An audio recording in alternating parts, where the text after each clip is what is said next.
Pamilya ni Annabel Rama kinumpirma ang hiwalayan nila Richard Gutierrez at Sara Lebati.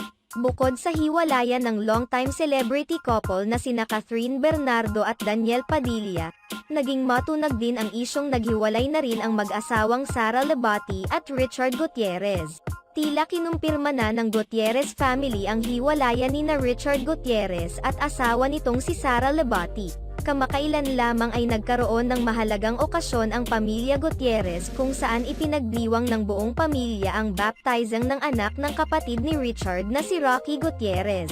Ibinahagi ni Rufa Gutierrez sa kanyang social media account ng larawan ng kanyang kapatid na si Richard Gutierrez kung saan kasama nito ang kanyang mga anak. Sa pagkakataong ito ay hindi rin nila kasama si Sara Lebati. Makikita rin sa mga ibinahaging video ng pamilya na marami silang bisita, katunayan nakita pa sa video ang rumored boyfriend ni Rufa Gutierrez na si Bistek Herbert Bautista. Naroon din ang iba pa nilang mga kamag-anak.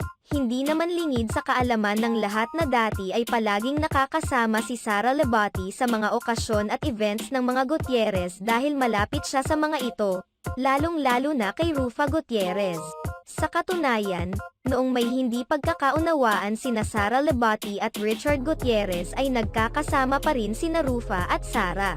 Naninibago ngayon ang mga netizens kung bakit hindi na namamataan si Sara Lebati sa mga okayon at events ng pamilya Gutierrez na naging dahilan ng paglabas ng isyong naghiwalay na ang mag-asawa.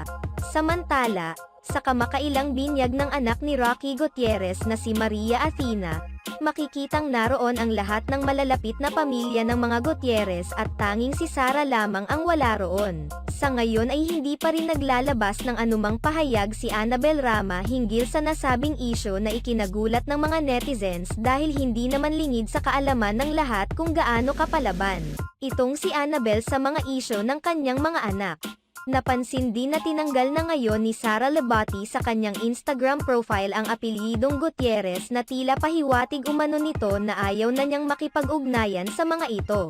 Ang hirap niya nakikialam ang pamilya ni Richard, at against kay Sara, sana inisip nila may mga anak na yung dalawa higit na masasaktan yung mga bata. Sana maayos ni Richard at hindi siya makikinig sa mga negative advice kahit galing pa sa pamilya niya.